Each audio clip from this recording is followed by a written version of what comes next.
ท้องโค้งล้ออดใจไว้ซื้อปิ้งไก่หน้าปงเพราะว่าทิมหน้าปงบนมีปิ้งไก่ใหญ่เมื่อใดมาเห็นเพียงครั้งเดียวก็ลุ่มลงสาวงามหน้าปงติดมือคงประทับใจเลยจบลงส่งตกลงซื้อปิ้งไก่กินแต่เพิ่งกาวไว้เป็นคำของใส่กันปิ้งไก่หน้าปงแก่กับเหล้าขาวเมืองคงเมาแล้วก็โกสาวก่อนลำมงสารวัตรเป็นกันเองสาวอย่าเก่งใจกันก่อนจังหวะสารวัน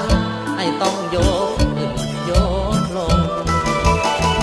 ถ้าหากได้ฟังเสียงแคนทำนองสารวัน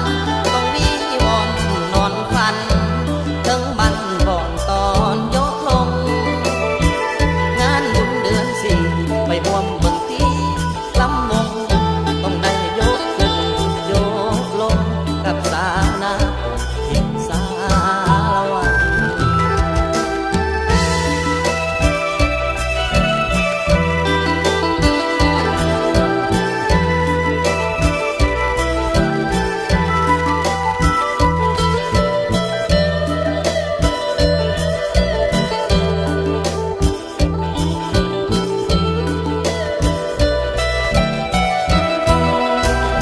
ปิ้งไก่หน้าปงแก่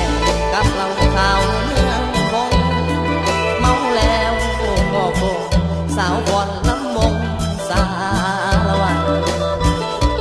เป็นกันเองสาวอย่าเก่งใจกัน